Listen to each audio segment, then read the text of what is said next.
Assalamualaikum warahmatullahi wabarakatuh. Pada kali ini kita akan bahas masalah Al-Khulafah Ar-Rasyidin, itu masalah Abu Bakar. Sistem politik pemerintahan pada masa Al-Khulafah Ar-Rasyidin itu berbeda dengan masa Nabi Muhammad. Kalau masa Nabi Muhammad adalah teokratis, maka pada masa Al-Khulafah Ar-Rasyidin adalah teodemokrasi. Dalam artian pada masa Nabi adalah berdasarkan kedaulatan ketuhanan, maka pada masa Khulafah Rasyidin demokrasi ketuhanan. Dalam artian kita lihat di sini penggantian kepala negara,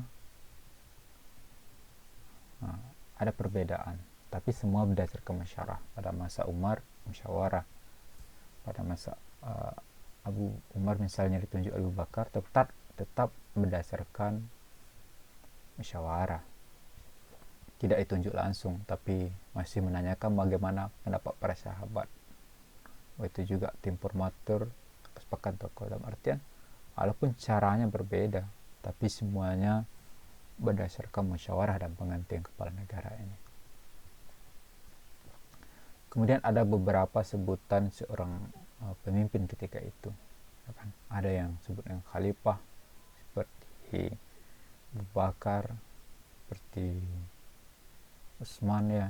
Kemudian ada yang sebut amir seperti Umar, kemudian imam seperti Ali. Jadi ada perbedaan-perbedaan sebutan, tapi dalam artian ketiga tersebut semua kita lihat dari artinya tetap sebagai pemimpin, ya kan?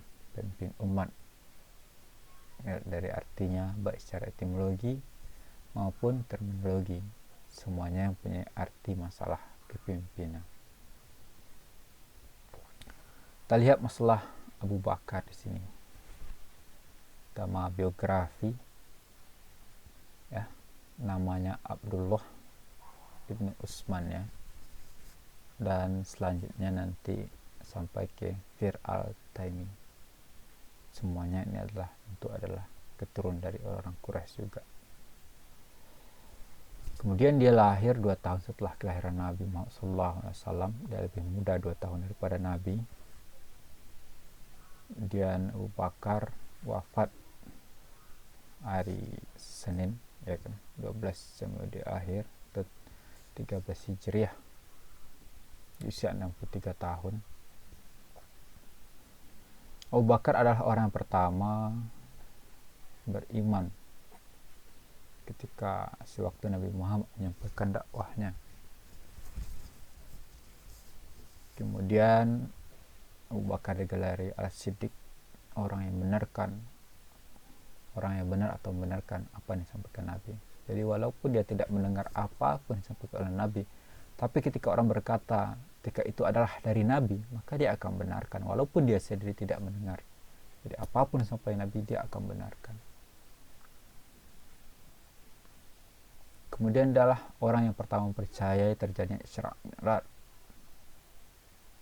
Kalau orang masih ragu, tapi ketika dia mendengarkan bahwa Nabi Isra Mi'raj, dia langsung percaya tersebut. Kemudian dia adalah pemimpin haji pertama dalam Islam. Haji wada yang dikatakan haji pertama tersebut, maka yang memimpinnya adalah Umar, diserahkan kepada Umar ketika itu. Kepada Abu Bakar. Kemudian Abu Bakar terpilih menjadi khalifah, yaitu di Saqifah Bani Saidah melalui musyawarah pada hari Senin 12 Rabiul Awal ya.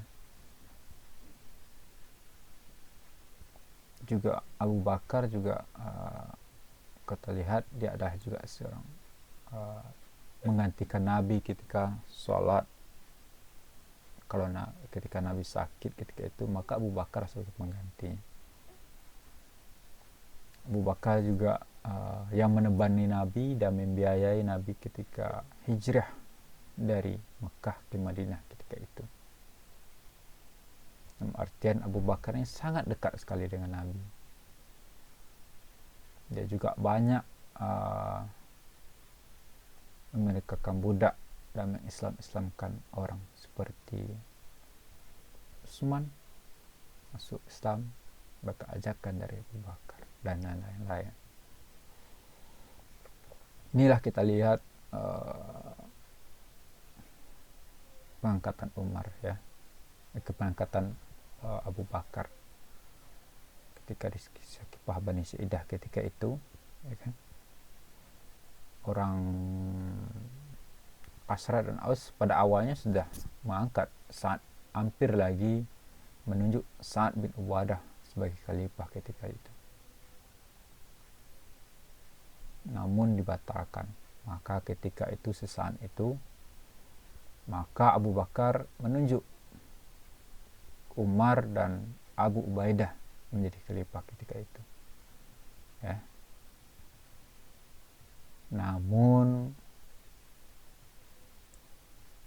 berbalik ya, Umar dan Ubaidah berbalik menunjuk Abu Bakar, sehingga tidak ada lagi yang dielakkan berdasarkan ini. Maka Abu Bakar mau tidak mau dia langsung terpilih menjadi khalifah ketika itu.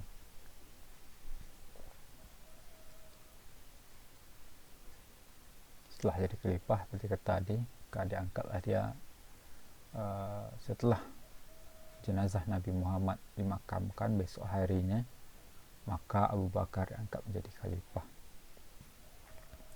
Adapun permasalahan yang muncul pada masa Abu Bakar ini seperti adalah orang-orang yang murtad sekitar Madinah, munculnya nabi palsu, timbulnya golong-golong orang yang tidak mau berzakat. Maka ini yang akan nanti diselesaikan oleh Abu Bakar masa pemerintahannya. Apa yang dilakukan oleh Abu Bakar dalam menyelesaikan permasalahan tersebut? Yang pertama adalah memerangi orang-orang yang murtad dan tidak mau berzakat. Bagaimana caranya? Tentu seperti dilihat di sini, dia membentuk beberapa tim atau bentuk beberapa regu untuk memerangi orang-orang tersebut, ya kan? Baik itu masalah orang yang tidak mau berzakat maupun masalah nabi palsu, orang-orang yang murtad. Bentuklah 11 pimpinan di sini. Seperti 11 pimpinan tersebut adalah Khalid, Ikhrim, Syahrabil, Al-Muhajir, Am, Khalik, Saifah, Rufajah, ya kan? Dan lain-lain. Ada 11 di sini. Untuk menemukan nabi palsu misalnya ada diarahkan 4 kelompok di antara 11 tadi. Ya, ada 4 kelompok diarahkan untuk sekian nabi palsu ini. Nah, kemudian untuk menghadapi ancaman dari Bizantium juga dikirim 3 ya, dari yang 11 tadi. Ada 3 di sini. Ada juga 3 di sini yang dibentuk untuk menghadapi masalah di Persia, Romawi maupun Bizantium. Karena ketika itu, ketika Nabi Muhammad sakit-sakitan, berperang ini sedang berjalan, maka terhenti, maka dilanjutkan lagi oleh Abu Bakar. Kita lihat permasalahan muncul pada Abu Bakar tadi ketika dia melakukan penyelesaian orang-orang yang tidak mau berzakat, nabi-nabi palsu, kemudian orang-orang murtad. Ketika misalnya pada masa penyelesaian masalah orang yang mau berzakat, itu para sahabat pada awalnya berusulan kepada Abu Bakar supaya misalnya tidak usah diperangi mereka, biar mereka taat dulu, nanti dia akan berzakat sendiri. Karena sekarang mereka belum begitu paham masalah Islam, sebab mereka hanya sedikit baru menimba ilmu-ilmu tentang masalah Islam. Maka Abu Bakar tetap pada pendiriannya. Ketika orang tidak melaksanakan apa yang diperintahkan oleh Nabi dan apa yang diajarkan dalam Islam, maka mereka akan diperangi. Tidak ada negosiasi, tidak ada toleransi bagi mereka. Semua harus tegakkan. Kita sedikit ke belakang. Kenapa misalnya timbul permasalahan seperti di atas, misalnya orang-orang yang tidak mau membayar zakat, orang-orang murtad maupun nabi-nabi palsu. Kenapa hal tersebut muncul? Itu tidak terlepas dari waktu penyebaran Islam yang begitu luas dalam waktu yang sebentar. Karena ketika di Mekah Islam tidak begitu, hanya di Madinah Islam sebar begitu cepat. Dalam waktu sekejap akhirnya sebar di Jazirah Arab begitu luas. Sehingga dengan hal-hal tersebut otomatis orang banyak Islam tidak secara kafah, tidak keseluruhan. Walaupun keseluruhan, tapi mereka tidak banyak memahami kandungan-kandungan atau ajaran-ajaran dalam Islam itu sendiri. Dalam pemahaman mereka juga tidak begitu luas, karena ketika itu para sahabat Nabi juga tidak bisa dengan daerah luas dengan waktu yang sekejap memberikan pemahaman secara detail. Maka tidak salah pula muncul hal tersebut. Maka Abu Bakar ini menyelesaikan hal-hal tersebut. Kemudian kita lihat dalam penyelesaian permasalahan ini yang banyak dalam korban adalah ketika menumpas nabi-nabi palsu. Musyalamah ketika itu dia sangat kuat sehingga banyak dalam korban ketika itu. Para hafiz banyak meninggal ketika itu. Dan sekarang ini muncul kekhawatiran oleh kalangan para sahabat. Kalau seperti ini terus menerus, maka bisa-bisa Al-Quran ini nanti akan hilang, karena para penghafal Al-Quran banyak yang mati dalam peperangan. Maka sebaiknya Al-Quran dibukukan. Namun Abu Bakar tetap bersikukuh pada dirinya bahwa Nabi Muhammad tidak pernah memerintahkan tersebut. Tapi berkat ajakan dari Umar terhadap Abu Bakar, bujukan darinya Abu Bakar nanti sepakat juga untuk membukukan Al-Quran di bawah Zaid bin Sabit. Ya, Zaid bin Sabit sebagai kepalanya. Maka berdasarkan ini adalah dibukukan Al-Quran.